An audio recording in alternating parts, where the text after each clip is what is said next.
नमस्कार। प्रज्ञानम चैनल में आपका पुनः स्वागत है। मैं डॉक्टर जयपाल आपको इस चैनल के माध्यम से एक योग की जो मूलभूत जानकारियां हैं उनको देने का प्रयास कर रहा हूं। ये एक मास अवेयरनेस प्रोग्राम है और हम इस प्रोग्राम में चर्चा कर रहे थे कुंभक की शरीर क्रिया विज्ञान।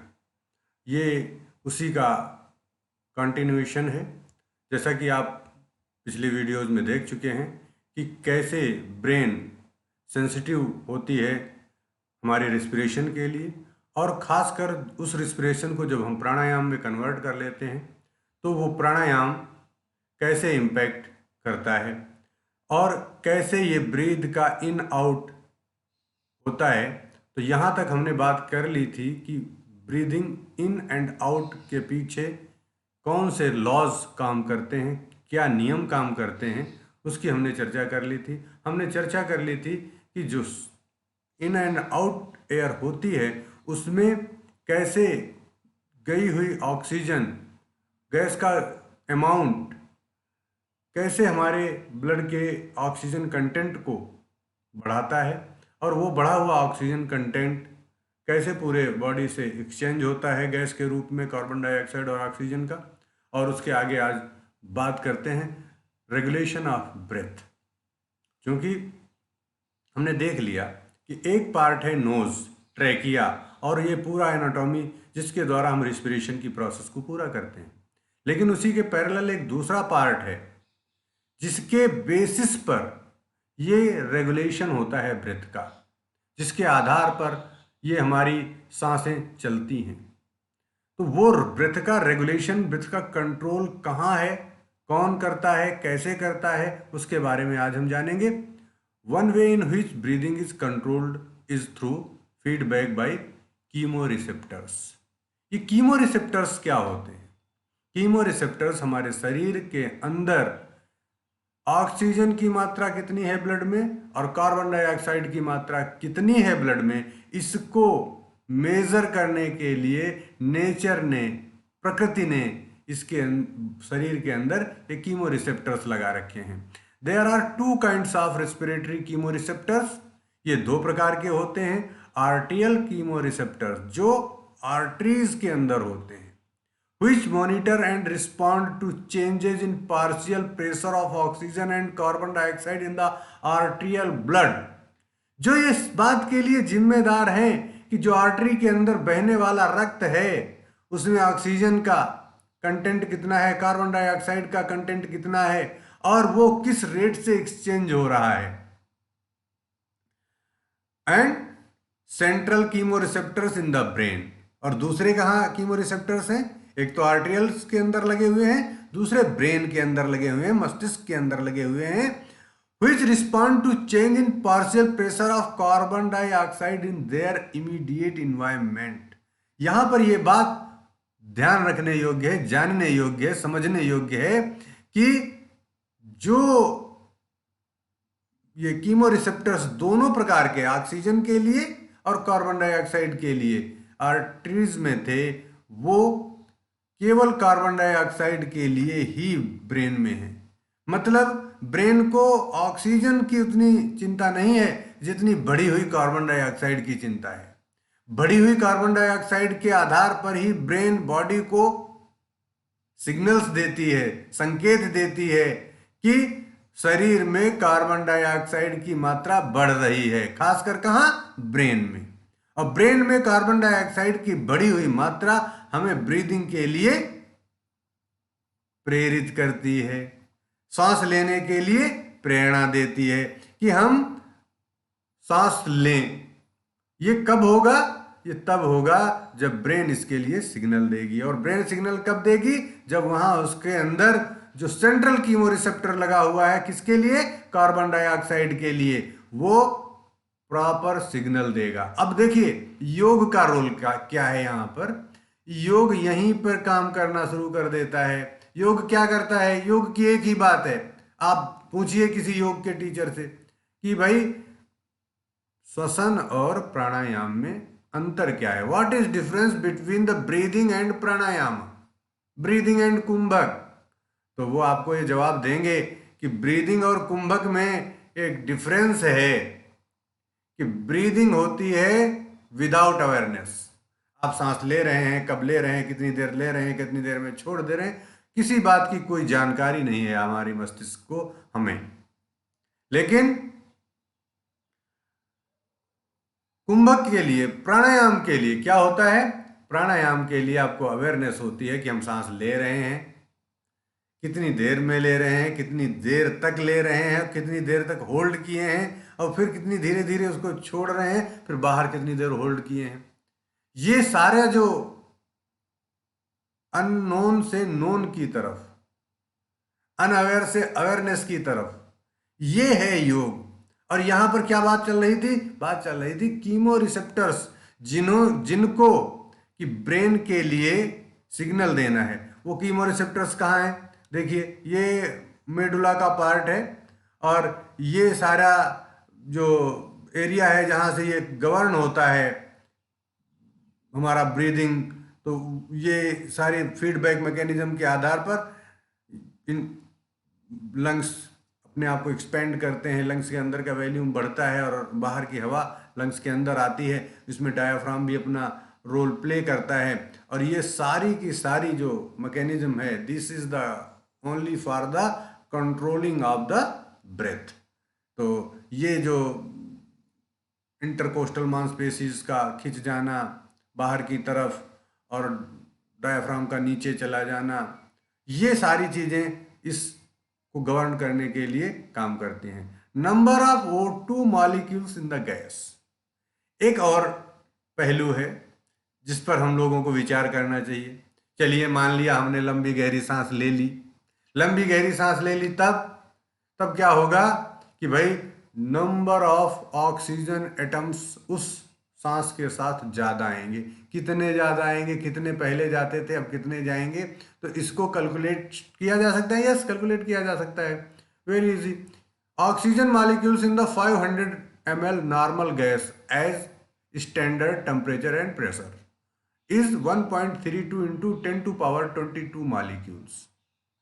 500 ml कितना? ये टाइडल वॉल्यूम है जो हम सांस सामान्यतः लेते हैं और छोड़ते हैं, उसमें होते हैं 1.32 into 10⁻22 molecules of the oxygen. And एक चीज और जानने वाली है, जो फैक्ट आपको पता भी होगा, नहीं पता है तो अब पता हो जाएगा, कि 1 RBC have 280 million of haemoglobin molecules. 280 million, approximately 280 million molecules रखती है एक RBC। और 1 haemoglobin molecule can carry 4 oxygen atoms. एक हीमोग्लोबिन का मॉलिक्यूल 4 ऑक्सीजन के एटम को कैरी कर सकता है, ये भी बात आपको पता होगी। तो कितने, एक RBC कितने मॉलिक्यूल्स को ले जाएगी? ऑक्सीजन के एटम्स को ले जाएगी। Therefore 1 RBC can carry 280 into 4, that is 1120 million atoms of oxygen, एक RBC। अब ऐसी अरबों खरबों RBC हमारे अंदर हैं, सेल्स हैं, जो कि यही काम करने के लिए लगी हुई हैं। तो हमें कितनी अमाउंट में ऑक्सीजन चाहिए है, यहाँ से उसे आसानी से मेजर किया जा सकता है। और ये सारी जो हवा हम ले रहे हैं और हम छोड़ रहे हैं, गैस का एक्सचेंज कर रहे हैं, कार्बन डाइऑक्साइड को छोड़ रहे हैं, ऑक्सीजन को ले रहे हैं, और ये सारा फंक्शन हो कहाँ रहा है? ये सारा फंक्शन करने के लिए रिस्पॉन्सिबल है हमारे एल्विलाई। वो छोटे छोटे, जब हमने पहले आपको कल बता रहे थे कि नोज से एयर पास होती है, ट्रेकिया में जाती है, ब्रोंकाई, ब्रोंकाइलस, देन एल्विलाई। लास्ट का जो पार्ट है, छोटा छोटा गुब्बारे नुमा संरचना, बहुत पतली। और ये एल्विलाइज कैसे होते हैं? The alveoli are moist thin walled pockets which are the sites of gas exchange. यहीं पर गैस का एक्सचेंज होता है। A slightly oily surfactant prevents the alveolar walls from the collapsing and sticking together। एक में मिल न जाए, इसलिए इनकी जो बाहरी परत होती थोड़ी ऑयली होती है, ताकि ये एक दूसरे से चिपक न जाए। और यहाँ पर ये जो इसकी वॉल होती है एल्विलाई की, आप देख रहे हैं रेड कलर की, और ये यहाँ दूसरी कैपिलरी दिखाई गई है। ये दोनों एक ही वॉल को साझा करते हैं, बिल्कुल पड़ोसी होते हैं। इनकी दीवार दो नहीं होती है, एक ही होती है। एक दीवार होने के कारण क्या होता है, और वो भी कैसी होती है, सेमी परमेबल मेम्ब्रेन की बनी होती है। सेमी परमेबल मेम्ब्रेन की होने के कारण पार्शियल प्रेशर ऑफ ऑक्सीजन, कल भी मैं चर्चा कर रहा था इसकी, यहां पर ज्यादा है। किसका, ऑक्सीजन का, 104 mmHg। और यहां पर कितना है partial pressure of oxygen, 40 mmHg। तो अब कितनी ऑक्सीजन इधर से, किससे, इस एल्वेलाई से इस कैपिलरी के ब्लड में चली जाएगी। तो स्वाभाविक है, इसमें डिफरेंस कितना है, इसमें डिफरेंस है 64 mmHg का। तो 64 mmHg ऑक्सीजन इधर चली जाएगी, और यहां कार्बन डाइऑक्साइड में कितना डिफरेंस है, यहां 40 mmHg है और यहां 45 mmHg है। तो 5 mmHg इधर से इधर चली जाएगी। तो ये जो डिफरेंस है, उसके कारण पार्शियल प्रेशर में जितना डिफरेंस होता है, गैस का एक्सचेंज उसी रेशियो में हो जाता है। इन द एल्विलस, एल्विलाई के अंदर क्या होता है, the respiratory surface is made up of the alveoli and capillary walls. अभी हम बात कर रहे थे कैसे ये फ्रॉम द पल्मोनरी आर्टरी, पिछली स्लाइड्स को याद करिए जहां पर हम सर्कुलेटरी सिस्टम और रेस्पिरेटरी सिस्टम का आपको कॉम्बिनेशन बता रहे थे, और ये बताने का प्रयास कर रहे थे कि कैसे जो राइट वेंट्रिकल पंप करके ब्लड को लंग्स के पास भेजता है, उसमें ऑक्सीजन की मात्रा कम होती है। अभी आपने पिछली स्लाइड में भी देखा कि वो 40 mmHg थी। तो 40 mmHg वाली ऑक्सीजन लेकर ये ब्लड इस कैपिलरी में इंटर करता है, और ये एल्विलाई है, इसके अंदर ऑक्सीजन रिच वाला गैस आ चुका है एटमॉस्फेयर से, और उसमें जो रिच वाला गैस आया है, ये दोनों के पार्शियल प्रेशर में जो डिफरेंस है उसके कारण इसका एक्सचेंज कर लेगा, और कार्बन डाइऑक्साइड जो यहाँ रिच थी इस ब्लड में, ये एल्विलाइस के अंदर चली जाएगी, और इस प्रकार ये कम ऑक्सीजन वाला ब्लड रिच ऑक्सीजन वाला हो जाएगा, और to the pulmonary vein, pulmonary vein के थ्रू ये लेफ्ट आर्ट्रियम में जाकर, लेफ्ट वेंट्रिकल में जाकर, लेफ्ट वेंट्रिकल से सिस्टमेटिक सर्कुलेशन के द्वारा पूरे शरीर को प्राप्त होगा। तो दो प्रकार के सर्कुलेशन भी होते हैं वहां, जब हम सर्कुलेटरी सिस्टम पढ़ते हैं तो वहां पर दो प्रकार के जो सर्कुलेटरी सिस्टम में सिस्टम्स बताए गए हैं, one is the pulmonary circulation and second is the systematic circulation. तो ये जो the walls of the capillaries and the alveoli में शेयर द सेम मेम्ब्रेन, एक ही मेम्ब्रेन को दोनों शेयर करती हैं।